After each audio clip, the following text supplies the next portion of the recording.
25 December দেশে ফিরবেন বলে জানিয়েছেন বিএনপির ভারপ্রাপ্ত চেয়ারম্যান তারেক রহমান। যুক্তরাজ্য বিএনপির নেতাকর্মীদের উদ্দেশ্যে বলেন, তাঁর বিদায়ের দিন যেন কেউ বিমানবন্দরে উপস্থিত না হন। নেতাকর্মীরা বিমানবন্দরে ভিড় করলে বিশৃঙ্খলা সৃষ্টি হতে পারে, এতে দেশের ভাবমূর্তি ক্ষুণ্ণ হওয়ার আশঙ্কা রয়েছে। তারেক রহমান বলেন, বিএনপি দৃঢ়ভাবে বিশ্বাস করে যে আগামী জাতীয় নির্বাচনে জনগণের সমর্থন নিয়ে বাংলাদেশ জাতীয়তাবাদী দল সরকার গঠন করতে সক্ষম হবে। আরও জানাচ্ছেন জাহাঙ্গীর আকন্দ।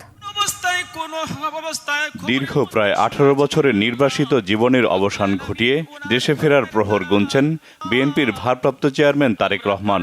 তার দেশে ফেরা নিয়ে নানা গুঞ্জন থাকলেও এবার তিনি নিজেই জানিয়ে দিলেন কবে বাংলাদেশে আসছেন। মহান বিজয় দিবসে লন্ডনের দ্য সিটি প্যাভিলিয়ন হলে আলোচনা সভা করে যুক্তরাজ্য বিএনপি। সেখানে প্রধান অতিথির বক্তব্যে দেশে ফেরার বিষয় নিয়ে বক্তব্য দেন তারেক রহমান। 25 তারিখে ইনশাআল্লাহ আপনাদের দয়া আল্লাহর রহমতে আমি দেশে ফিরে যাব। কিন্তু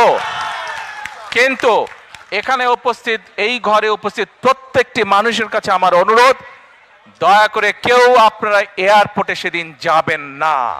কারণ এয়ারপোর্টে গেলে একটি হট্টগোল তৈরি হবে এবং মানুষ জানবে যে এরা সব বাংলাদেশি, এবং দেশের সুনাম নষ্ট হবে, দলের সুনাম নষ্ট হবে। আমার আজকের এই অনুরোধ যারা রাখবেন, আমি ধরে নিব তারা দল এবং সর্বোপরি দেশের সম্মানের প্রতি মর্যাদা রাখবেন।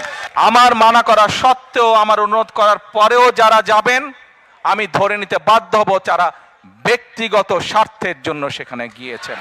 বিএনপির ভারপ্রাপ্ত চেয়ারম্যান বলেন, দেশের ছাত্র, শিক্ষক, ব্যবসায়ী, কৃষক, শ্রমিক, পেশাজীবী, নারী, শিশু, গৃহিণী সহ সর্বস্তরের মানুষ ফ্যাসিবাদের বিরুদ্ধে রাজপথে নেমে আসায় স্বৈরাচার সরকার ক্ষমতা ধরে রাখতে পারেনি।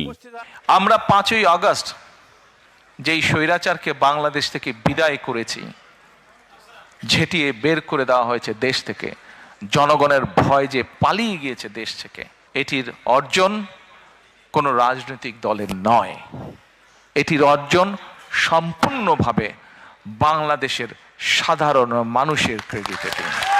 আগামী যে সময়টা আসছে, এটা কিন্তু একটা পরিবর্তনের সুযোগ। আমরা যদি এইবার দেশটাকে পরিবর্তন করতে পারি, তাহলে আমরা এগিয়ে যাব। ষড়যন্ত্র চলছে, তাদের ষড়যন্ত্র কিন্তু থেমে নেই। তারেক রহমান বলেন, বর্তমান সময়ে দেশের শিক্ষা, স্বাস্থ্য, অর্থনীতি, ব্যাংকিং ব্যবস্থা ও শিল্প খাত যে গভীর সংকটের মধ্য দিয়ে যাচ্ছে, তাতে ভবিষ্যতে বিএনপির সামনে চ্যালেঞ্জ হবে অত্যন্ত বড়। তবে জনগণের সমর্থন ও জাতীয় ঐক্যের মাধ্যমেই সেই চ্যালেঞ্জ মোকাবেলা করা সম্ভব বলে তিনি আশাবাদী। আমাদের মধ্যে অনেকেই বক্তব্যে বলেন, আমরা এই স্বপ্ন দেখছি, আমরা সেই স্বপ্ন দেখছি।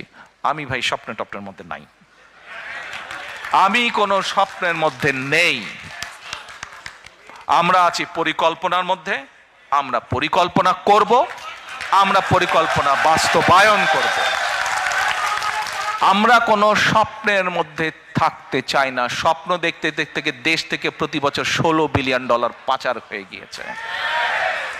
স্বপ্ন দেখতে দেখতে দেশের অর্থনৈতিক অবস্থা, দেশের শিক্ষা ব্যবস্থা, দেশের কৃষি ব্যবস্থা, দেশের রাস্তাঘাট, দেশের আইন আদালত, আইন শৃঙ্খলা সব কিছু ভেঙে চুরমার হয়ে গিয়েছে।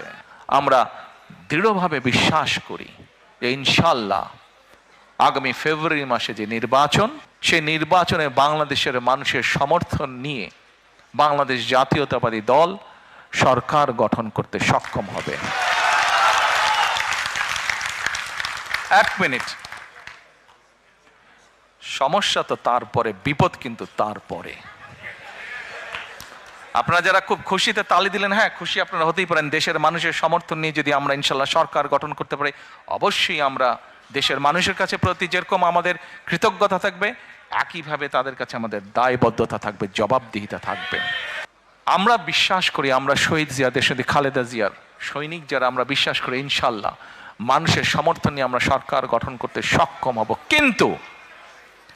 কিন্তু সামনের পথ অসম্ভব কঠিন। তারেক রহমান বলেন, গণতন্ত্র পুনরুদ্ধারের আন্দোলনে প্রবাসীরা গুরুত্বপূর্ণ ভূমিকা রেখেছেন। যুক্তরাজ্যে বসবাসরত বাংলাদেশিদের অব্যাহত সমর্থনের জন্য ধন্যবাদ জানান তিনি। বাংলাদেশ জিন্দাবাদ, বাংলাদেশ জাতীয়তাবাদী দল জিন্দাবাদ। আসসালামু আলাইকুম। জাহাঙ্গীর আকন্দ, বাংলা ভিশন, ঢাকা।